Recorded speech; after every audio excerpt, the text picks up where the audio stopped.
Por fin ha entrado en vigor la nueva medida para reducir el precio de la luz. El gobierno asegura que está cumpliendo su objetivo, pero otros señalan que en realidad está contribuyendo a aumentar los precios. ¿Quién tiene razón? Vamos a verlo.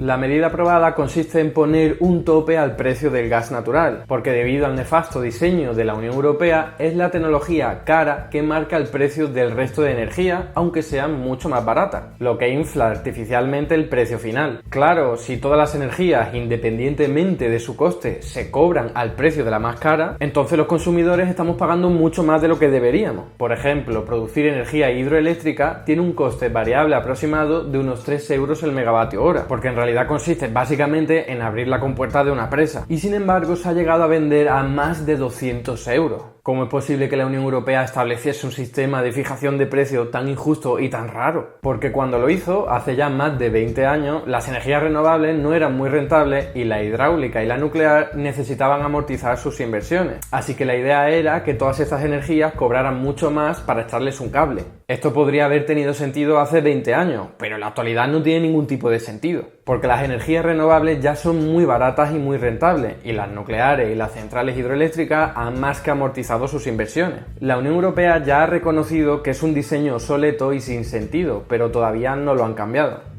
Por cierto, por si fuera poco con todo esto, y tal y como expliqué con detalle en este vídeo, a menudo no es el gas la tecnología que marca el precio de todas las energías, sino que es la hidroeléctrica. Pero como sus empresas son al fin y al cabo las mismas, en España hay un oligopolio de 3 empresas, Iberdrola, Naturgy y Endesa, se ponen de acuerdo para fijar un precio parecido y venderlo todo a ese precio inflado. Es un robo en toda regla, no se puede calificar de otra forma. Pues bien, la medida aprobada no consiste en cambiar este diseño injusto y raro de fijación de precio que parece tan sagrado en Europa. Lo que hace es establecer un tope al precio del gas natural para que el precio del resto de energía no sea tan elevado y por tanto que el precio final resultante tampoco lo sea. Claro que todo esto tiene un pero. Las centrales compran el gas a un precio internacional que es superior al tope fijado, por lo que al realizar las ventas a un precio inferior registrarían pérdidas. Para evitarlo, lo que acordó la Unión Europea con los gobiernos de España y de Portugal era que la diferencia entre ese precio del gas internacional y ese tope lo tuviesen que aportar los clientes que se beneficiaban de la medida. Los de la tarifa PVPC, los de la llamada tarifa regulada, unos 10 millones de hogares. Por lo tanto, por un lado, esos consumidores tienen que pagar menos, pero por otro lado, tienen que pagar más. La idea es que el resultado final sea beneficioso para ellos, porque las centrales de gas acabarán ganando lo que tienen que ganar, aunque sea por la puerta de atrás. Pero al menos el resto de energía no ganan tanto como las centrales de gas. Lo que ocurre es que esa compensación a las centrales de gas es muy variable. Cuanto más gas se necesite para generar electricidad y cuanto mayor sea su precio internacional, mayor tendrá que ser esa compensación a las centrales de gas y por lo tanto menor lo que ganan los consumidores.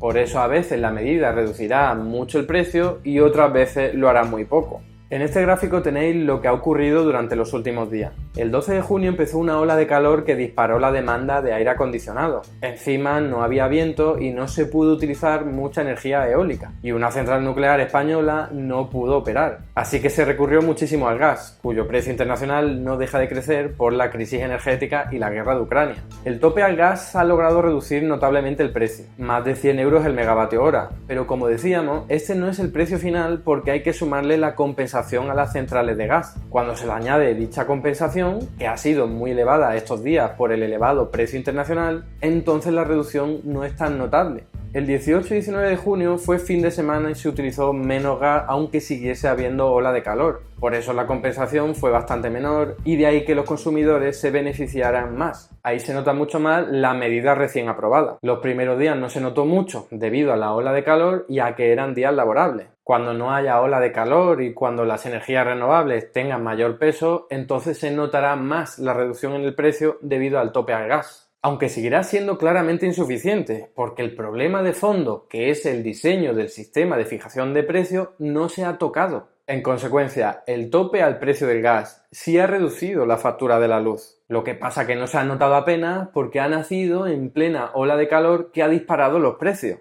La ola de calor es lo que ha provocado que los precios finales sean mayores que los últimos días a pesar de la aprobación de la medida. Pero es que si no se hubiese aplicado la medida, los precios serían todavía más elevados, como de hecho ocurre en el resto de países europeos que no se benefician de esta excepción ibérica, que en algunos casos, como en Francia e Italia, han superado los 300 euros el megavatio hora. Esta coincidencia de la puesta en marcha de la medida con la ola de calor ha sido aprovechada por muchos medios y personas para manipular la información y decir que lo que ha elevado los precios ha sido el tope al gas. Vamos a ver un ejemplo con el telediario de Antena 3 de la mano de Vicente Vallés. Se ha aplicado por primera vez el esperado tope al gas.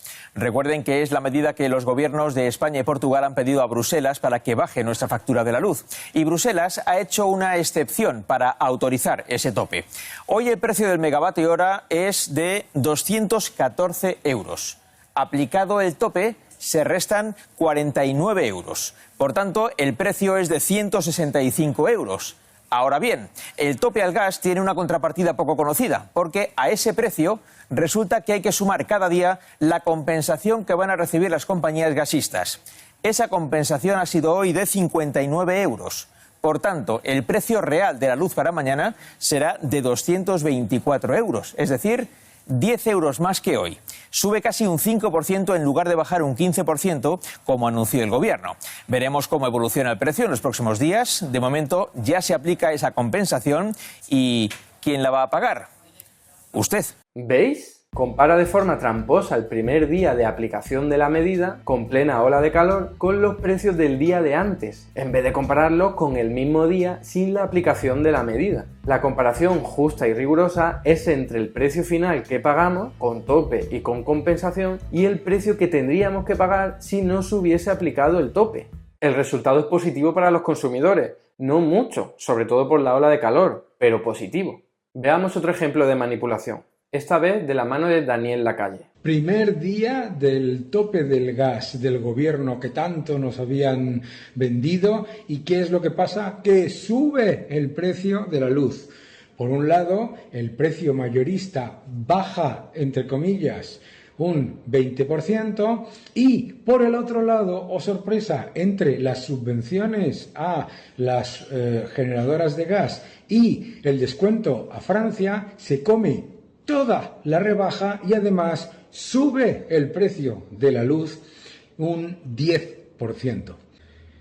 Intervenir los precios no funciona, siempre destruye lo que finge proteger. Es una manipulación descarada. En ningún momento compara el precio con el tope aprobado con el precio sin tope del mismo día, sino que compara el precio con tope del primer día de aplicación con el precio sin tope del día anterior, que tenía precios internacionales más bajos. Eso es trampa o un error, pero como él se dice experto en energía, tengo que concluir que no miente por ignorancia, sino por mala fe. En fin, con temas tan complejos y difíciles de entender por personas que no se han formado en ello, es muy fácil manipular, porque muy poca gente se va a dar cuenta. Pero hay que luchar contra este tipo de prácticas abominables. Se puede criticar la medida aprobada. Yo soy el primero que lo hace porque es claramente insuficiente, como acabamos de ver. Pero lo que no se puede hacer es mentir y engañar a la gente diciendo que esta medida ha elevado los precios de la luz. No, el tope al gas ha bajado el precio de la luz. Muy poco, sí, pero lo ha bajado. Lo que ha provocado que el precio sea más elevado que los días anteriores ha sido la ola de calor, no la medida del tope al gas. Y los precios de la luz siguen insultantemente altos y eso hay que criticarlo y proponer medidas contundentes, como por ejemplo el rediseño del sistema de formación de precios en el mercado mayorista, o un impuesto extraordinario a las compañías eléctricas, o incluso su nacionalización. Pero lo que no se puede hacer es mentir y engañar.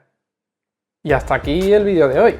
Muchas gracias por estar ahí y si te ha resultado interesante no dudes en comentar, darle like y compartir, que la teoría económica dominante no se combate sola.